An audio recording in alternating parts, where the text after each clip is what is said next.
What's up, friends? Welcome back to the show. Today, I spoke to Abi Fernandini. She is a wellness influencer from America who's currently living in Peru. She met her famous Peruvian chef husband, and he wooed her off her feet with nose-to-tail eating organs.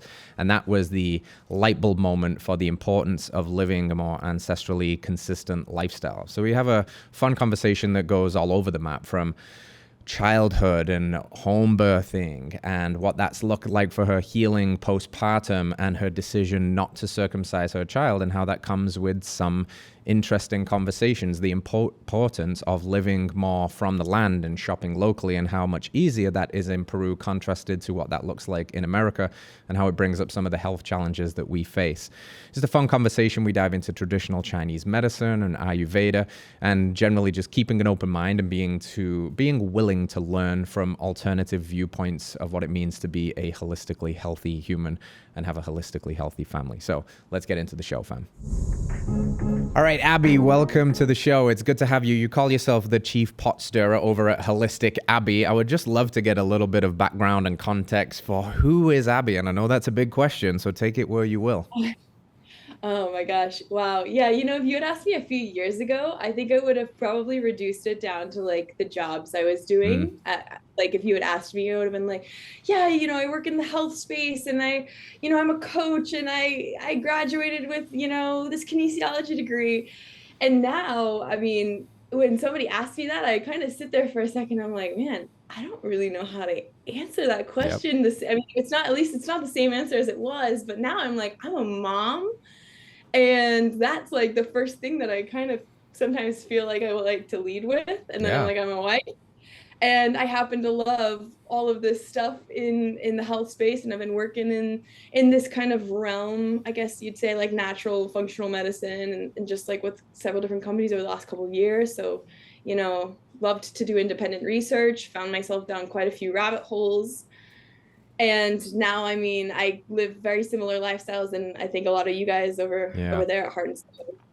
Yeah, I live for some good rabbit holes, and I feel very similar actually. A lot of times somebody asks you what you do, and I'm like, yeah, I don't know. I've got to revisit that sometimes. I feel like we wear a lot of hats, and I'm also a parent, so definitely a part of my identity is as a father and a husband. So I definitely want to dive into that with you about mom life and everything that you've been sharing on that journey, because it's such a trial by fire of bliss and love and also chaos. And we were talking off air about how we have boys and they're just crazy and we got to keep them alive. So we'll get there. But this, Like the first few years of oh survival. my goodness, this health journey of yours, when did it start? Has this always been a lifelong passion for yours? Did it start with some kind of healing journey? What's the story? Yeah, I got really sick as a kid, just a lot. I was in and out of the hospital for like asthma and just all sorts of different issues, mostly related to like my breathing. And it kind of, I think, meshed into this sense of like it was like asthma meets like panic attacks, more or less. Mm-hmm. And so as a kid, I was just like having these like episodes. And I think the breathing obviously like kind of instills a sense of panic. And so my parents just didn't know what to do with me. And so yeah, for a long time I was like in and out of the hospital, and nobody really knew what was going on. And so until I kind of got to high school, and I think whatever I had and whatever I was dealing with in the childhood, it almost like resolved. And there was no explanation really for like that resolution. And so, but I did find myself kind of eating healthier, Mm-hmm. like becoming more active and just following this certain path in high school. Because background story, my family are all in big food. So Mm. my uncle was a VP for Kellogg's. My dad was an executive for the Hershey Chocolate Company, and actually later ended up moving to more of the health side of the brand, Mm-hmm. which they were starting to acquire like health and wellness products. And again, I say health and wellness products relatively, but so I found myself always kind of just like in these industries. My grandfather worked as a big marketing guy in silk, and so I was never like surrounded by, I would say, like what you would call examples for like health and for food, etc. So when I stumbled upon it, I was like 18. Like when I really went down that rabbit hole, I was 18. I didn't know what I wanted to study. I just started college basically. And I was like, where? I don't know what to do. I mean, I like sports, I like exercise, I like all this stuff. So I ended up majoring in kinesiology. just because, it interests me, and the sciences in general, it interests me, but I didn't know I would kind of go down the route of more like the human and human body and the physiology behind it and stuff. So I found myself in this major. I didn't really know what I was doing, and I stumbled into a juice bar one day. I feel like a lot of people have these like moments where they find like radical health trends and they're like, oh, that makes sense. That resonates. So I found myself in this juice bar, and it was like an all organic mom and pop shop at the time. And they were like, hey, like the owner was like, hey, you want to come work for us? And I was like, sure, why not? This sounds great. And I feel really good, like eating and drinking this stuff. And I feel refreshed. And this is like kind of a new thing for me, like this health journey. So I started working there.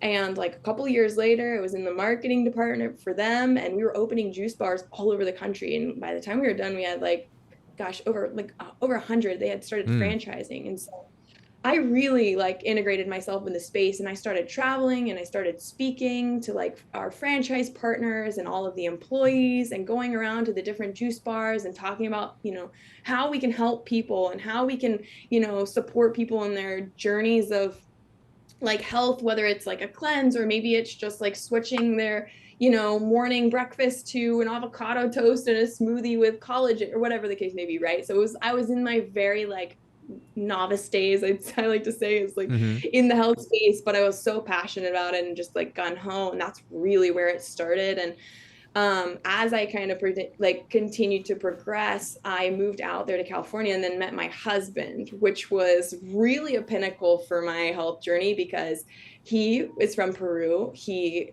was raised on vastly different nutrition than I have ever would have thought to be raised on. And so he was all nose to tail eating, quite literally in every single sense of the word. In fact, today he literally made a dish with like blood. It's a sangre dish. And they eat like sangre patties, like they do also. Anyway, so he really opened my eyes to like so much in the sense of eating nose to tail and his culture and the way that organ meats are integrated, the way that like they're literally not wasting a single thing because everything is to be consumed. And like, I just love to point out like some of the like stark differences of him and I in terms of health is like he's had almost no health problems, no allergies. His teeth are perfect ever since childhood, had a perfect skull development, jaw development, everything.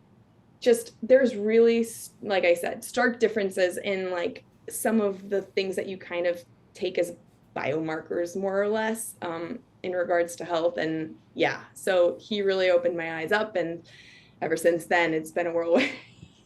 Yeah.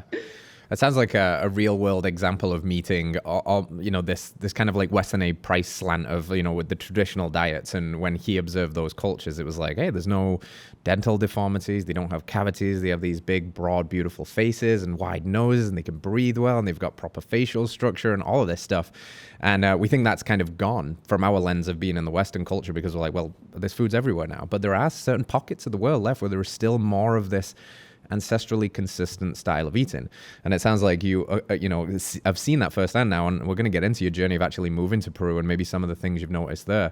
I must ask you right off the bat, have you had the pleasure of consuming any guinea pig yet, and how that was for you? Oh, absolutely. In fact, the first week I got here, it's funny because I had them as childhood pets. Like, you have hamsters and guinea pigs. So like the first time I had them, I was like, no, I don't know if I can. But then he's like, no, it's amazing. So yeah, so our first week when I came, like the first few times, there's a really popular restaurant here called Estrella Gaston, and it's by this like really famous chef, Gaston of Curio. And I went and had the best guinea pig tacos of my life. Wow. So I was like fully converted. In fact, my husband just made a video the other day he went to Cusco and was like cooking with some of the locals there. And yes, guinea pig's amazing. Like, I think I've tried everything just about at this point, except for soy, which is it's for lack of better word, it's like the caterpillar looking slug thing before they turn into butterflies, and they eat those in the jungle. I have not been able to eat that yet. I don't think I can do that one. I wasn't very definitive. You said yet, so there's still some hope. You might just get super, super into it one day. Who knows? But I think that's really fascinating. And it's just another it's another very interesting insight because I've traveled a bunch. I've been to Peru. We've kind of got to break our mold of what is normal, right? So I think is guinea pig, it's called el cuy. Is that how it's pronounced? Sí, cuy, El el cuy. cuy, sí. Yeah. So like the Yep. first time I saw that, I was like, what the heck? They're eating guinea pigs. Is a pet or is the same thing? But you know, this Oh yeah. just it just breaks the mold of what we think is normal. And I'm sure that your husband probably sees stuff in the US and he's like, that's weird, but that's normal. But this, you know, organ meats and nose to tail eating is obviously something we prioritize a lot. So having transitioned and spent time probably in and out of Peru over the last few years, but now living there, what are some of the other like fundamental differences, whether you want to take this culturally or food, that you think are just helping to maybe instill more health in that culture than otherwise, like especially the more developed sides of the West, the cities, and what we're seeing in terms of our health, our children's health, and all of that stuff? Absolutely. Yeah. There's a few things that I've noticed. So I come from like, so the family that Rodrigo's family is, they're a very traditional family. So they grew up in a place called the north of Chiclayo in a small town called Pimentel. So it's very untouched by a lot of Western influence. He grew up, it's a small fishing town, it's off the coast. And I would argue that's probably why you saw such great nutrition and like these lack of like, you know, jaw deformities and all this other stuff, like any nutrient deficiencies that I'd say like probably kids in Lima are more susceptible to Mm-hmm. because it's very much so industrialized. It's kind of got this modern world. I mean, it's got a lot of the like cultural values and like cultural like food. Yeah, it's still got a lot here in terms of tradition, but you can very much so tell it's industrialized significantly, Yeah. especially over the last probably 20 to 30 years, and it's becoming a tech city. So they are definitely seeing a lot of transition there.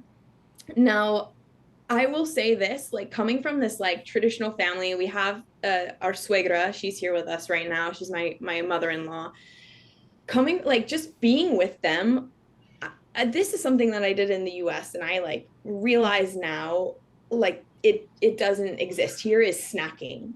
Mm. We like in the US, even like going to places like Whole Foods and Sprouts and Erewhon, like we tend to grab like beef jerky or like, you know, Siete chips or whatever, like I guess buzzword brand is like, and this is for me, right? Is like whatever buzzword brand is branding themselves in a way that's like healthy and has really few to minimal, like it's minimal ingredients, it's clean, it's like this, that does not exist here, like in the sense of like the family and the way that they operate traditionally speaking. And I'm sure it's in Lima, but that's not a cultural thing. Mm. Snacking is absolutely not cultural. You wait and you have large meals like 3 times a day, and like if you want a snack you go into the fridge and grab Greek yogurt or you grab fruit.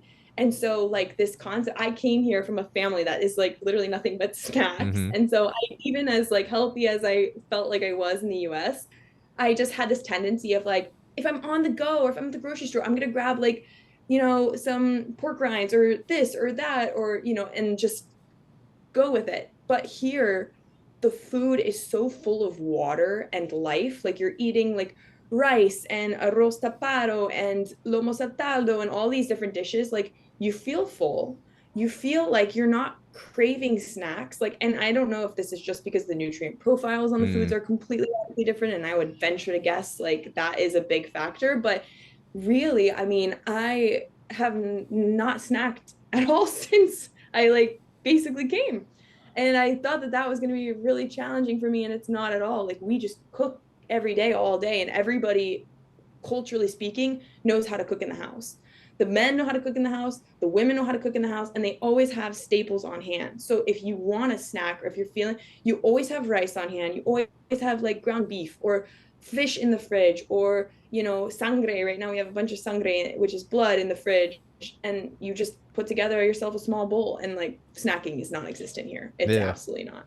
I love that. I mean, because then whenever you do, if you do need a little pick me up, a little snack, then it's by default it's just real food. I think Exactly. there's something to be said for really being nutrified and just. I feel like there's a mechanism to hunger that's almost like this constant forager mindset that we're always looking for something because we haven't met our nutritional needs, not our caloric needs. I think it's easy to get a lot of calories in the West with snacks. Maybe less easy to get the nutrients that we really need to thrive. And all of a sudden, if you're having some blood sausage and some ground beef and some deliciously local grown, truly organic, because hopefully they don't spray so much nonsense there, that your body's absorbing and using those nutrients, and therefore your mind's not really saying, hey, constantly need the next thing to satiate. That's absolutely what I've noticed. I mean, I have resolved all of my nutrient deficiencies here postpartum. Since I'm a year postpartum, I had quite a gnarly mineral HTMA test and blood work done. And I was just really depleted after, I think, just with stress and all sorts of other stuff. But I was really depleted as far as it went when it comes to zinc and calcium. My calcium potassium ratios were way off, and I was actually getting cavities postpartum. No matter how well I thought I was eating, I was getting cavities postpartum because of lactation for a whole year and all this stuff. And I have resolved pretty much all of my issues here, including my gut issues that I was having, where I was a little bit sensitive to dairy and eggs, and that was like something in the US I was having a really hard time with, and pretty much has completely resolved here, which has been really crazy. So now I'm like scared to go back. I'm scared to go back to the US. I'm like, oh no. Yeah. No, but there's definitely something to be said there. I mean, it's not the same food that we are consuming in the US. I agree. And we've got so many anecdotal stories of people, whether it's going to Central and South America, whether it's going to Europe, and they eat the things over there, even if they eat the quote unquote naughty foods that they don't usually eat over here, and they eat them and they're like, don't feel like it makes me feel at home, right? Whether that's a big bowl of pasta in Italy or some pizza in France, or, you know, whatever it is. It's just very interesting, because I do think there is a nutrient issue here. I definitely think there's a spray issue with the amount of glyphosate and chemicals and the fertilizers that are probably used in the US, that there seems to be zero regulation on that, as far as I'm aware of, at least in Europe. It seems like they at least pretend to care. So they limit some of that stuff. And you know, that's maybe going on there as well in Peru and in certain parts that are a little more rural, a little more pure parts of the country. Yeah, and the interesting thing too here is, like, of course, like everywhere else, Peru has its flaws, but we do sit on some of the most biodiverse land in the world because of the geography. If you just look at the geography alone, you have an incredible coastal line, you have the Andes, you have the mountains, you have the desert south in Ica, and then you have the jungle, you have the Amazon. So you have the 3 different regions and a million microclimates to go with it, also like all residing in this one territory. So there's a lot of incentive for the government to protect what is going on in Peru as far as exportation is concerned, because they have they have quite a leg up in the sense of just all of the different products that are coming from different regions. So they've done a good job, in my opinion, as far as like really just reducing some of the risks of like pesticides in certain, like, and I will also say this too, is it's actually, you're kind of rewarded for shopping, I hate to say it's shopping local, as opposed to how it feels in the US where you got this completely absurd prices, because you're trying to support the farmers, but the farmers are getting outweighed by the sorry, my son is in the background having a little moment. Don't worry about it. I don't think you can hear it. But there's this like kind of configuration that's completely different, in the sense of we're paying way less for the product that is coming from Arequipa or from like the mountains outside of Lima, or from the local. We have like this store called Vaca Feliz, and they do like local milk and local dairy products, Greek yogurt, raw cheese, all that stuff. Like, it's way cheaper to get those products than if we were to go to the store and get something from Argentina or whatever. So you're just constantly rewarded for the local purchases.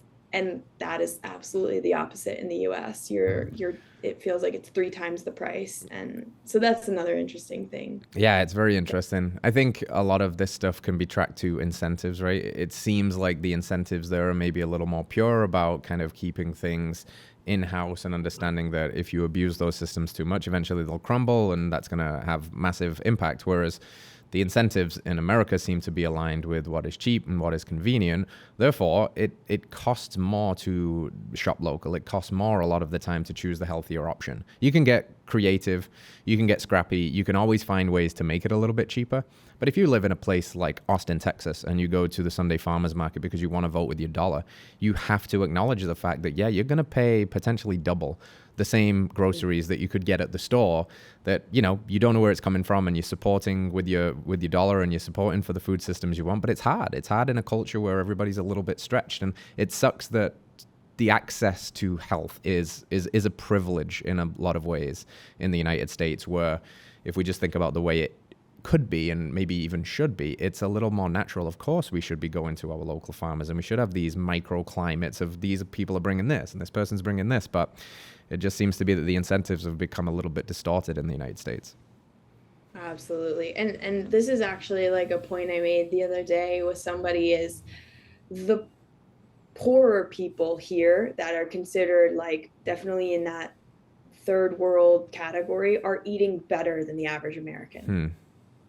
Which is pretty crazy when you think about it. The average, like I had this gal, she was working with us, helping me with Luca a little bit. She comes from a small town outside of Lima, probably like 2 hours outside of here, lives on a farm every single morning for, like, she's making, oh man, I don't know how to put this, $100 to $200 a month, maybe at most, on like a good, she's got her like a really good job going. And now she works at the airport, so it's different. But she was living off of, in between $100 and $200 in this small town where she's from, because she doesn't have to pay rent. She's not living in a city. It's different, familial, multi-generational living, right? For breakfast, she eats plantains, like 4 eggs from their chickens they have outside. And, you know, if they kill a cow that week or whatever the case may be, they're eating every single part of the cow. Wow. And that's considered like poor. Yeah. That's considered like, that is what they're eating, as like a very much so like an outside community with no Western influence, not a lot of resources, quote unquote, but they have way more resources than the average American. Sometimes it feels like, as far as it goes for food. And again, perfect jaw, like can tell that she's nourished, not like having any of these modern like chronic illnesses, gut issues, none of that stuff. And they live very simply and eat very like simply, and they don't overcomplicate nutrition. So it's also really interesting when you talk with these people, and when you tell them, for example, you have a peanut allergy, that does not exist here. No. Peanut allergies, sesame allergies, none of that stuff exists here. So when you like go to a restaurant, you have to be exceptionally careful as like an American, because they do not deal with the same health issues we are dealing with. And so, and they think us pretty weird for what we're, like, for the issues that we are dealing with, you know? So yeah. Well, I mean, it's crazy. It's kind of true, because it is weird, right? And it's weird that that's considered poor in one respect from a kind of materialistic standpoint, but we would look at that from a dietary standpoint and say, wow, that's so rich. It's rich in nutrition. It's rich in locality. It's rich in what makes sense and seasonality. Something I noticed a lot when I was traveling was there were essentially no fat people until you got into the cities.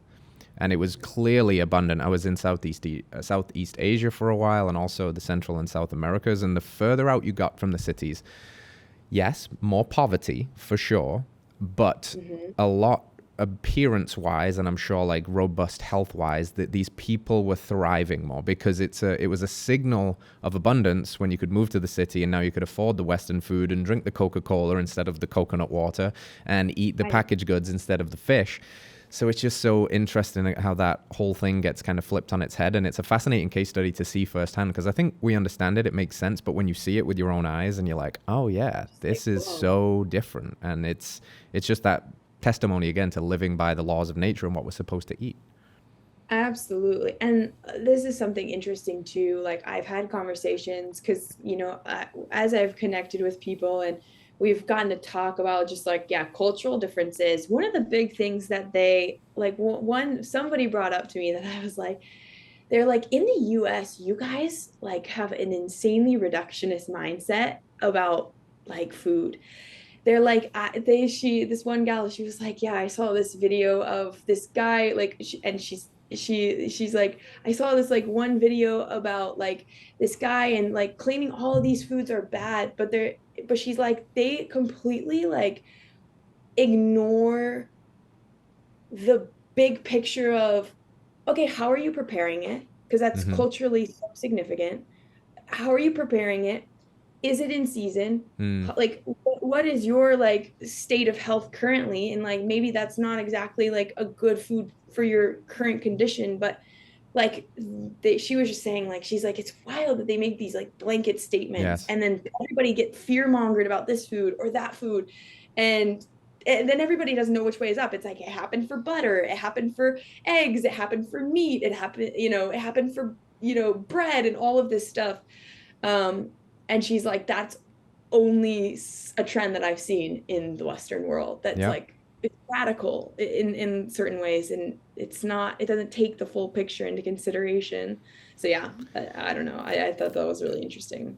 Yeah, and it's hard to, I mean, unfortunately as well, that kind of information or those kind of clips and stuff, they seem to just proliferate much easier. So you get this like really black and white thinking. And I think you're dead right. I think there's a quality spectrum. There's a consideration for what is your base layer of health. Like if we're saying grains and just saying all grains are bad, okay, well, what's the quality? Is it organic? Is it in season? Are we saying that all bread is equal? Is white Wonder Bread the same as a organic fermented sourdough, right? Is beans, you might argue that beans contain plant anti-nutrients, but what if we soak and sprout them and we massively reduce those? And that's part of your ancestral lineage, and that's got your kind of like DNA around it and your seasonality. So it is a little bit misinformed sometimes, or just short-sighted to be like, this food bad, this food great. I mean, we can talk about some things that I think we'd both agree are probably universally bad. Probably. Seed oils and Exactly. high fructose corn syrup. There's Exactly. probably not much space in those. And I think we can say like,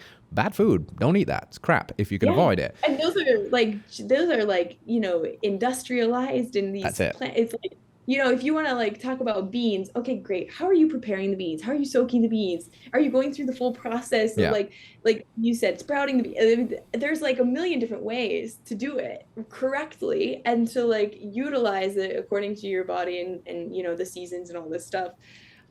Yes, could not agree more. Mm-hmm. There's too much there that we could unpack. Yeah. I think another hidden factor when we compartmentalize health a lot, and we think it's just, I don't know, looking good on Instagram or having abs or, holding a handstand or doing something cool, when health is a hidden aspect of health for me is kind of resiliency too. Like the foods that maybe at one point used to wreck me because I wasn't healthy yet. Like gluten used to destroy me. Conventional dairy used to destroy me. I'm not going out of my way to eat those foods now. But if I do encounter them, I am resilient enough and I'm healthy and robust enough that I don't actually get ruined by those foods anymore too. So there's another aspect to that yes, there is always a time and a place to be like, it might even get so extreme that people end up on a strict carnivore diet for a time to remove everything that's caused damage. But the goal is always reintegration and addition, not this subtractive mentality and the scarcity mentality forever, Yeah, I actually love the carnivore diet for very specific situations. And I love, like, and I dare I say, like, I love cleansing and like using herbs and juices as a way also to reset for a period of time. Now, not like crazy, I'm not crazy about juicing in and of itself, but used correctly, like fasting, these Mm-hmm. modalities are beautiful, like for very specific situations, very specific organs, disease. Like, oh gosh, we could go into that because like herbs and veggies, etc., they cleanse the Mm-hmm. blood, and then you hear animal products build the blood, and those are these. Mm. It's like this yin and yang when you bring in traditional Chinese medicine. They are just like such a beautiful dynamic, synergistic duo when you like truly look at the omnivore diet as like what it should be. You should have blood builders and you should have blood cleansers, and you should be integrating these in the ways that your body, needs and craves, and listening to cues and all that. Yeah, I love it. Yeah, I'd like to go there a little bit with you because I'm fascinated by that too, and this idea that, plants truly can be medicine when they're used in the right way at the right time. And you mentioned a couple of words there that definitely get some traction these days, like detoxes or whether we're parasite cleansing. And I'm really fascinated by just kind of absorbing as much as possible from different thought schools. Like I'm very interested by traditional Chinese medicine, Aryuveda, those kinds of things, because I think there's some ancient wisdom there that can be lost. What's been your journey getting into those worlds, and what have been some of the more like light bulb moments that you've been able to integrate into your life?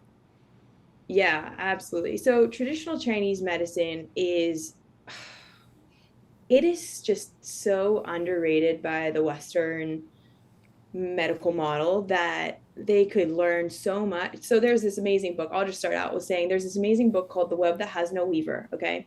Written by an extensively credentialed individual, has, I believe, has like an MD, but it lays the foundation for the model of traditional Chinese medicine, and then in the beginning compares it to the Western model and how they both come to the same conclusions and same diagnoses for throughout like very different processes. Mm. And so like a great example, I mean, she basically, like, the author talks about how in a Western medical model, right, they'll look at, okay, they'll take the symptoms, right, and use a couple of maybe blood work and kind of deduce, like they use like this, they kind of deduce and go through this whole process and then come to a conclusion like, oh, this individual has X. And then in like in traditional Chinese medicine, the the practitioner will look at the whole body as a whole. We'll look at the tongue. We'll look at the like one of or multiple of the various pulses that we have based on our organs in our palms. We'll look at the face and do face mapping. We'll ask basic ask a few like indicative, symptom related questions, cold hands, cold Mm-hmm. feet, etc. Go through this process, right, essentially, to really see what's going on, and ask ask also questions about emotional states, which I Mm. really think is so interesting. And a lot of times you'll find acupuncturists do this, and many of the times these practitioners come to the exact same conclusions that the Western doctors come to, only the practitioner that's in traditional Chinese medicine will say, oh, well, you're experiencing X, Y, and Z because you're experiencing a deficiency in liver qi. Some of the things that you mentioned to me were actually like resounding like anger and resentment. You're having some of the classic symptoms, which are things like PMS. You're having facial breakouts, acne in this region. So it's leading me to believe that it could be the liver, whereas like an MD would never come to that conclusion. Mm-hmm. And so it's kind of like presented in more of this like root cause. They really like to look at the total body. And I just got fascinated when I first started learning about that. And I'm honestly not like the expert when it comes to explaining it, but I've gotten the chance to work with this doctor, Dr. Christopher Motley, who is a traditional Chinese medicine man and frequency expert. And he's comes from a lineage of these practitioners who've all done this stuff.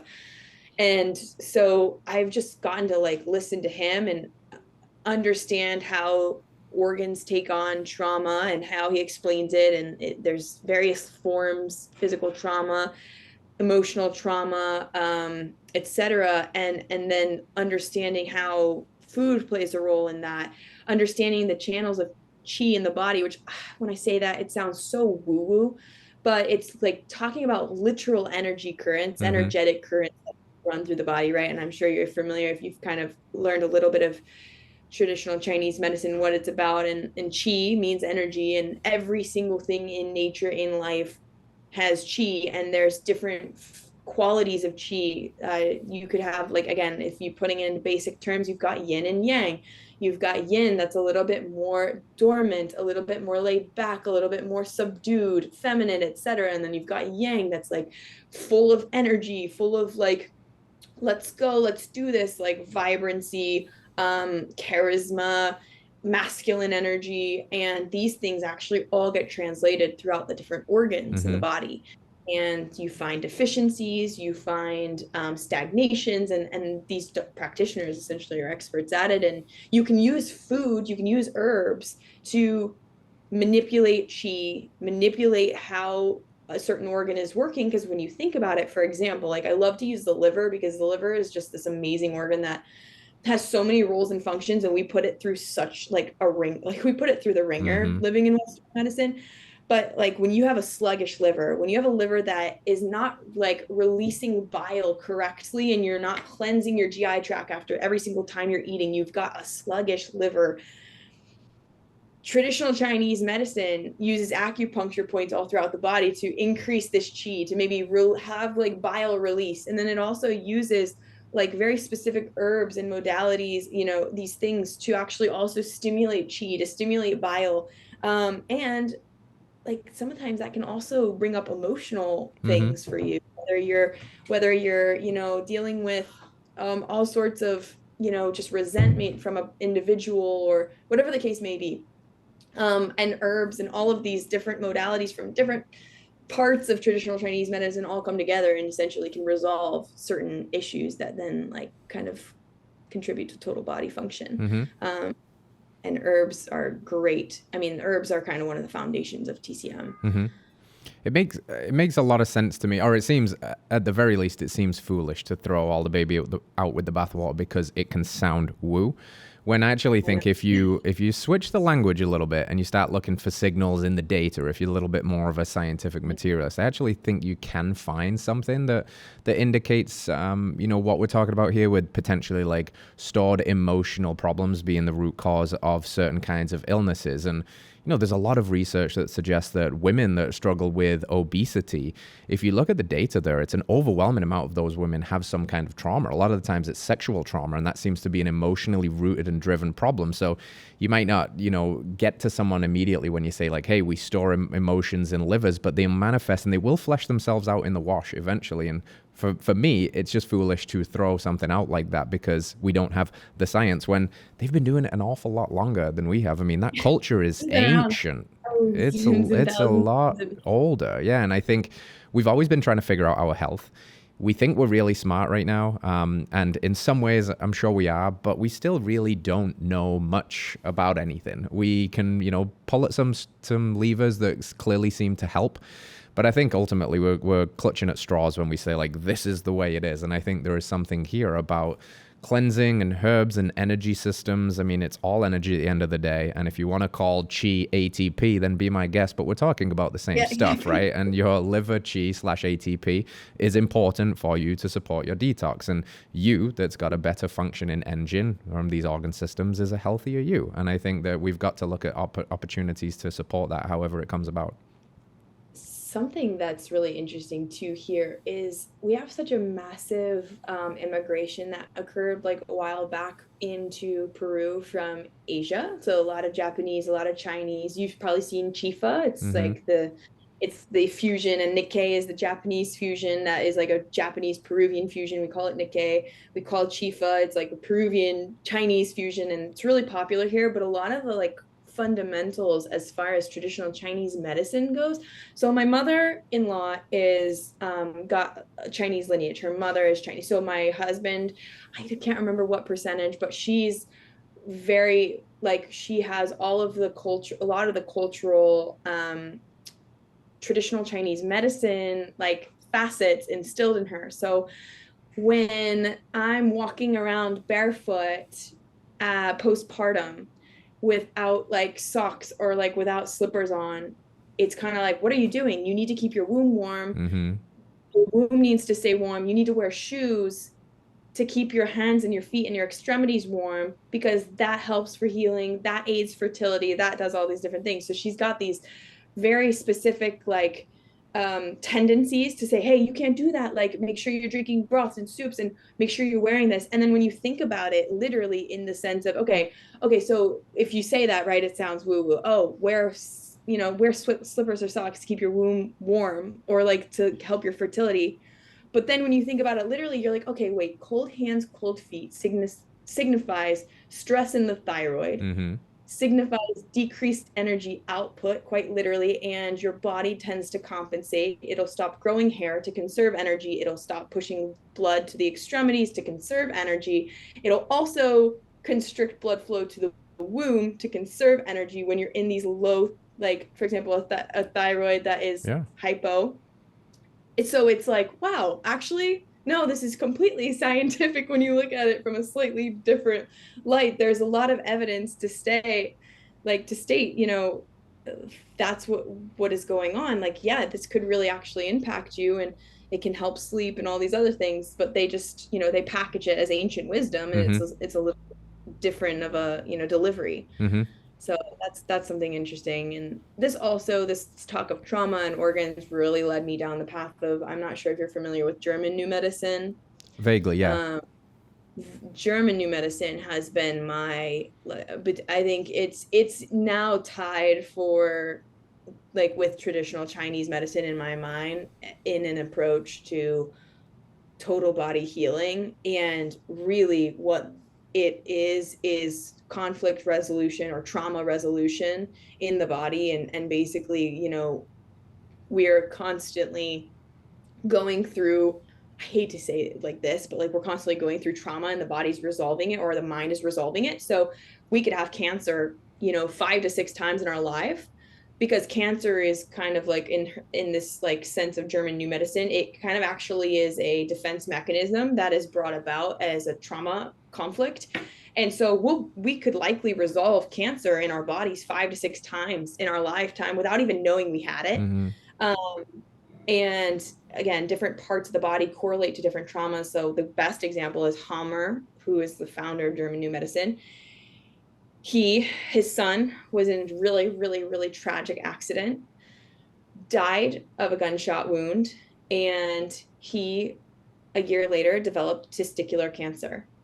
And it's trauma of a loss of a child is like these correlations to these different or issues or problems with a child, or certain things with, like, your lineage essentially, that can come up and basically showcase itself as a particular type of disease or illness. The most common one you see is mothers with breast cancer. If they're going through an incredibly traumatic event with a child, they're at an increased risk of breast cancer. I don't remember the exact statistic, but it's something like 25-30%. Because the mammary glands have it's this evolutionary mechanism where they begin to, almost like it was like starting to produce milk, right? But they're not actually going to produce milk. It's proliferating cells. And so you have this trait that's like, milk is meant to nurture,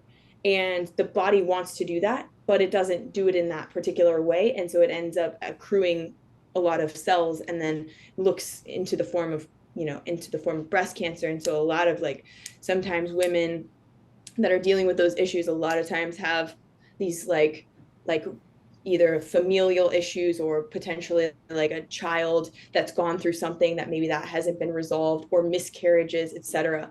So there's a lot there to unpack as well. And I know that was a rabbit hole, but German New Medicine is also really interesting because it kind of takes a lot of the things that we bring into the equation of health, and it actually says that it doesn't have as much to do with food or this or that as we think it does. It's more so your sympathetic nervous system that is really trying to process a trauma. And so the symptoms are coming through in the physical format, as opposed to you remembering in the mental. So a lot of times you'll see lesions on the brain in certain regions, and cancers can, like, sometimes, or there's a lot of different, I'm just using cancer as an example, but there's different correlations to different things going on, and really just ties back to the central nervous system and conflict resolution. Yeah, and I think there's a book that's become very popular in the West, The Body Keeps Score, and it's touching on something quite similar, this idea that trauma isn't just an event that you went through that is, if it's 20 years ago, it's kind of resolved now, and it only lives as a mental thing that can, have some predictive patterning of how you view the world or what, that it actually has a manifestation emotionally, which will manifest itself physically, which, taken to its end conclusion, can become dis-ease. Like, it can be a disease. When I was in Peru, and I've been around some like elders that are out in the Amazon and such, they very much take a view of disease in that way, that cancer is a disease of repression, and it's something that's stuck, and it's showing up in a dis-eased body, and that will manifest itself. And then we try to treat it with medications, or we go to war with it, like the war against cancer. We have to kill it. We have to radiate it. And you must wonder, and if you read spontaneous remission stories, or you read stories of healing where people chose a little bit more of a holistic route, they didn't go to war with this thing. They chose not to do radiation or chemotherapy. They chose to actually kind of turn the lens inwards and do some healing, and the power of belief, and what Joe Dispenza's getting into, with he sat in a hospital bed with his spine fractured and meditated his way up the spine, visualizing himself rebuilding each vertebrae.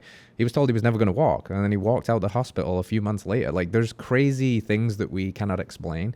And I think, whether it's traditional Chinese medicine, whether it's German new medicine, whether it's ancestral wisdom that has been lost, that there is something there for all of us. And I think this trauma piece is interesting, and it gives us a chance to jump off into something I did want to talk to you about today, which is circumcision. Now, the reason I bring that up is I was 19 before I came to the United States, and up until that point in my life, I never thought once about the fact that I was uncircumcised. I come from England. Basically, nobody's circumcised. And I came to America, and all the dudes, it comes up in conversation for some reason, and everybody's circumcised. And now then you have a baby here, and they want to circumcise your baby and all that stuff, and that could potentially be traumatic. What's your thinking about the reason you chose not to circumcise your son? So that's a great question. I come from a very religious family. And so it tends to be that circumcision is that religious ritual. And what I think happened in the United States is that companies began to capitalize on that religious ritual and perpetuated it in a way that it just became the norm, whether you were in a religion or not. They somehow, and I don't know how exactly, but I mean, it definitely spawns from the religious ritual, right? I come from a Christian conservative family. That's how I grew up. That's how I was raised. Now, again, I've begun to form my own opinions on a lot of things, and I don't necessarily find myself in the same camp as a lot of my family members, but I was absolutely told, these are how you do things. This is what you do when you have a son. Like, that was just kind of normal for me. But I did not know I was going to have a son. So backstory on my birth, I had a home birth and I did not know what gender I was having. And the entire time I thought I was having a girl. So when I tell you that circumcision did not even come up in my peripherals whatsoever, it was not even a thought. So I have a son. My husband again comes from a culture where being circumcised is more so in the cities. It's a little bit more from the industrial culture, but being out in different parts, like in the jungle, they're certainly not partaking in that. In small towns in Chiclayo, it's certainly not the norm.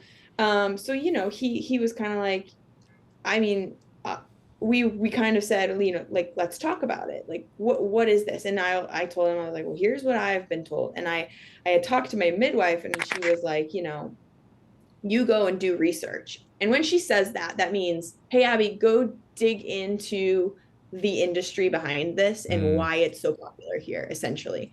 So I did that. And I realized how just like the placenta is worth $50,000+, for stem cell companies usually, and these companies that are harvesting stem cells, the same thing is going on with the foreskin of infants. And I began to realize that there are companies in the US that are making billions of dollars off the foreskins of infants. Billions of dollars. Now they're able to take the foreskin of an infant and grow enough stem cells to cover something like multiple football fields, because it's just an insane, it's incredible, what this tissue is able to do, but it's being used for things that are not great, right? So the main places that a lot of these stem cells essentially get sold to are cosmetic companies. And so there's this huge chain that's going on now where these cosmetic companies have crazy products and procedures. One of them is called the penis facial. Celebrities get it. And we know, I personally don't trust a celebrity whatsoever with a 10-foot pole. But that was where I saw the industry going. And then I started reading the research, because they like to tout a lot of information at you when you're considering circumcising or not, and they'll say, well, it's healthier for the the baby, and it's X, Y, or Z, and it's cleanly, and Mm-hmm. it's this. And then I got into the research, and I was looking at stuff from Europe, and I was looking at stuff in South America and all this stuff, and I'm like, oh wait, they have a potential to have, like, there's a 25% chance that nerve damage is permanent Mm. in these infants. And the procedure in and of itself is like, the infant is screaming in excruciating pain, like this can't be normal. And I opted for almost pretty much no intervention in my birth whatsoever. I mean, Mm-hmm. I had one midwife, and that was it. It was pretty much me, myself, and my husband. Amazing. And so I just felt a real conviction to look into it a little bit more and just realize the financial gains that were Mm. occurring. And it didn't sit right with me. And like, the religious ritual wasn't enough for me to say, oh yeah, this makes sense. This religious ritual makes sense to me. Like, I understand why I need to put my, brand new infant son under excruciating pain to like give him a cleanlier, like a quote unquote cleanlier life, free of, whatever. It did not make any sense. And so I went down that rabbit hole, and Yep. I then started sharing that with friends that were having boys, Mm-hmm. and they also started taking the same decisions of like, hey, this doesn't make sense. So yeah, Well, there's a lot there.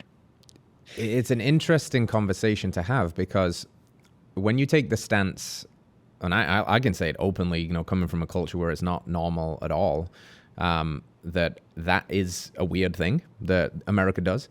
What you potentially run into is defensiveness from parents who don't want to acknowledge that they didn't really think about that because it's so ingrained in culture as a normal thing. And you have these convenient explanations for it, like religious belief, that they almost had to do it. And maybe if they think about it logically for a second, they go, actually, yeah, wait a minute, it doesn't make much sense. But they don't want to acknowledge that because it acknowledges that they potentially unnecessarily harmed their own child. And that's a really hard thing to think about, And the one thing that I've thought about a lot, just kind of like having this conversation come up more and more, and then having two sons, and we had a home birth, no interventions, all of that stuff too, which is great because that means you don't have to have this fight. But it's just, I certainly felt that can't be good for somebody, a living being that's just came out of the womb, where everything is taken care of and he's connected to mom. And then all of a sudden, within like a few hours, we're putting him on a table and doing some pretty gnarly procedure that's going to produce pain, that could potentially have lasting effects trauma-wise. But I did not make the connection until you started talking about it. And I need to look at some of this stuff myself, that of course there is a financial thing here. There always is. As you said, like meeting your husband and realizing that culture eats nose to tail. The pharmaceutical and medical industry in America is nose to tail in terms of there is no waste. It's not going to throw those foreskins away if it can make a profit from them. So that's very, very interesting, and kind of makes sense how it's become so pervasive. But I did want to talk to you about that, because I do think these kinds of conversations, they're uncomfortable sometimes, but they need to be had so people can make empowered decisions. I'm not going to sit here, and I don't think you're sitting here saying don't do it. I think you're just saying like, hey, here's something to think about. Absolutely. My whole stance on all of this is informed consent. Yeah. Because if the parents know that, oh, this is going to be profited on, this is why it most likely is fairly popular. Oh, here's some studies from Europe that actually state the opposite effects. There could be potential long-standing effects. It doesn't actually make sex better, maybe as people claim, or whatever. All these claims that come out with, honestly, like, and some of the stuff is, it's so incredibly like clearly like just they haven't looked at the studies anywhere else in the world, right? Like it's so narrow-minded thinking. And so I had this conversation with my mom, and I was just like, here's what I found. And she, at the end of it, again, as somebody who's like a Christian, like, I told her, this was my stance. I said, listen, if you believe in your creator, why do you think your creator would give you something that doesn't have a function that needs to be cut off as soon as you're born? What?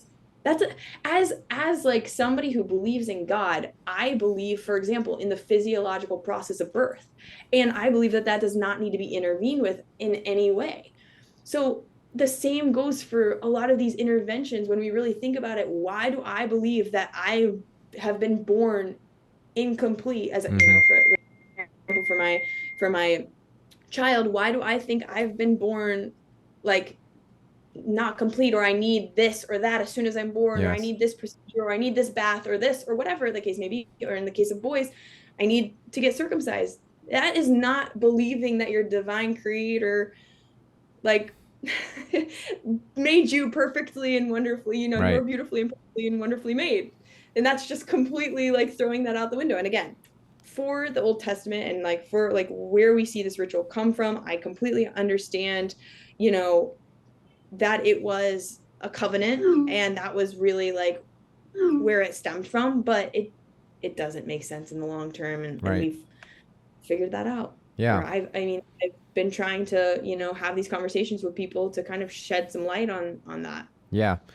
It's an important perspective to at least entertain, right? And I will go on record and say that the idea that it somehow has to be done for cleanliness reasons, well, the beauty of being a modern human is we have things like showers and we can take It's washes, and this idea that just because you're not circumcised, you're going to have a dirty dong is so silly. It's Come on, so like you can silly. shower, and the person that has or does not have a foreskin and is going to have a dirty wiener is going to have a dirty wiener anyway. So you can't teach personal hygiene. So folks, trust me, Right. it's going to be clean as long as you're a clean person. So crazy. And you know what? I'd say the only thing is that as the little boys are little, teaching them proper cleanliness is Right. probably a process. Like teaching them hygiene. I think that goes without saying for boys in general, as they are like little humans growing. They're just crazy and they're all over the place. And just like everything else, they have to be taught. They have to be taught what to do. So it's like, I just think that the conversation is so it sounds ridiculous when you like really lay out all the claims on the table, right? It sounds ridiculous. And my whole thing with my husband, we joked, we said, yeah, so he can choose whether he wants to get circumcised when he's 18. Yep. Great. If you want to, you book yourself that procedure, you go for it. If it makes you feel better, more comfortable, heard it's a gnarly recovery process, that's what you can do. Absolutely. You are completely free to do whatever you want when you turn 18. And if that means that you want to get circumcised, you can absolutely get circumcised. Mm-hmm. But as of right now, we're going to go with no. Yeah. I have a feeling he's not going to regret you making that decision on behalf of him. I have a feeling. So good job. I think so too. So kind of rounding this one out and bringing it home a little bit, so much of, like you said at the start of the call, tell me the story and like, wow, who am I? What do I do? I'm a mom now. And that certainly shifts things and it gets you asking these kinds of questions, right? Sometimes those questions get you in trouble, but that's part of the fun. I'm just curious, like if you could summarize what have been, the biggest lessons for you in this transition into motherhood and everything that comes from that, an empowered birth at home, like taking your power back, all of that stuff is so powerful because I've seen it in my own household and in my own wife. What's the biggest light bulb? What's the biggest invitation for other women listening? What's next for Abi? What comes up for you when I ask a question like that? Yeah. Oh my gosh. There's so much there. I have become going from somebody who didn't want kids, like before I met my husband, when you're going through, and a lot of women can relate to this, when you're coming off birth control and your hormones are messed up and you're not going necessarily for the right people. And then, you find some resolution and then you meet your person and all of a sudden you're like, wait a second, I want kids. I want a future with this person in this way. Okay, that's really interesting. So going from maiden to mother, I just completely dissolved, I think, all of my identities that I used to really go by, like I said in the beginning. I mean, when you ask me like who I am, I don't tell people that about my job and the things that I work on and this and that. I tell them about my family and like my son who like, I'm seeing life through his eyes. Mm-hmm. And I'm like looking at him just thinking, oh my God, how precious is this life we are given? How precious. I get to wake up every single day, watch him wake up, watch my husband wake up, because it can be taken from you like that.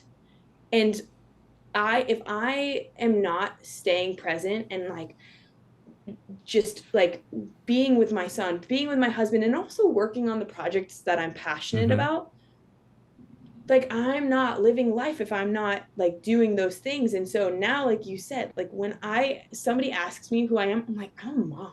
Mm-hmm. I'm mom. I love my hobbies. I love my passions. I love my job too. I love my husband, but I like found purpose in that. And I think so many people get scared to say that because feminism in this modern world has really like said, oh, but that's not like really it. Like, yeah, okay, you're a mom, okay, but what else do you do, right? Yeah. Like there's kind of like this pull. And so like I feel like I have just said, oh my gosh, screw these cultural norms of like what is like we're supposed to like feel, because I feel so alive doing what I'm doing now. Yeah. I feel like I did not know. I was like floundering before. I was floundering like in the sense of like I just wanted to identify with certain things. And when you have like life that you're supposed to care for, you just find new purpose, and you also find drive in the passions around you, because it's not like you just find your son and you're just a mom. It's like you also just breathe life into other people Mm-hmm. differently. You're able to bring a new perspective. A lot of my friends don't have kids, and so you're just able to bring this sense of wisdom that you weren't able to before. Yeah. And you're able to just sit with people and just, yeah, bring a sense of, I don't know what the best word, maternal Mm-hmm. love and instinct. And that's not just important for your son, that's important for the people around you. It's important how you handle like crises and emotions and like all of this stuff. And so, I mean, that for me has been a real radical shift of just my mindset. And like piggybacking off of that, like I saw this quote the other day and like I just like could not relate to it more. And it's like I would die again just to like be able to live again. Or it was like I would just like I think about like what it would be like if I died, because I would just think of all of the things, the littlest things in life that gave me so much joy. Going to the grocery store 1,000 more times, going and swimming in lakes, having heartbreak, loving my husband, marrying my husband again, having my kids again. Like I would give anything to just have those experiences Mm-hmm. one more time. So like, life is just this precious gift, and when you have a child, you realize that. And like, not that you don't realize it if you don't have children, but I mean, you go through a portal when you do experience birth in that way, and there's this sense of like you've met your creator Mm-hmm. in a way. So now I take passion that I've got here with my family and me, and also I spread it to all the projects that I'm a part of too. And yeah, you talk passionately, you talk with conviction, um, you talk with the intention of finding truth always, the intention of being open-minded and exploring other, like, you know other cultures, other people and their viewpoints, and also bringing like a maternal sense of love to the people that you're around. And that for me is super important. Yeah. Beautifully said. Beautifully said. So if people want to continue watching you speak your truth and grow through motherhood and eat guinea pigs and learn Yeah. Spanish Oh, and all the things, where can they keep up with you? Where will you point people to, Abi? yeah. So my personal Instagram is Abi Abi Fernandini, Fernandini, and then I run a page for fun called Holistic Abi, and that's just all my thoughts and I think everything that I like to talk about, write about, read about, kind of combined into one. And I have a website too, holisticabi.com. And if you like really good food and you want to follow my husband, he also has quite a bit of content as far as eating nose to tail. He is pretty amazing chef, and he does really awesome work. So yeah, those are just a few places. We're always bopping around, we're always traveling and learning new, and just we're both sponges, and it's a lot of fun. Amazing. Amazing. I hope I get back to Peru one day and I will be hitting you up because I did creep on your Please. husband's Instagram and that food was Nice. locking. Mwah. So we'll see it. We'll be seeing you. Yes, Thank you for yes, sharing everything, absolutely. Abi, and thank you for sharing your energy and your wisdom. And yeah, thank you for bringing that maternal joy to the conversation today. I appreciate you. Well, thank you guys for having me. Big fans of y'all. So, you know, I'm always down for another round. Amazing. Amazing. Well, thank you. And fam, we will see you next week, same time, same place. Peace out. All right, friends, thanks for tuning in to another episode of Radical Health Radio. We got a fresh new podcast for you every Wednesday. If you enjoyed the show, consider liking, subscribing, reviewing, and rating us on your podcast platform. It helps to spread this message of radical health. We'll see you next week.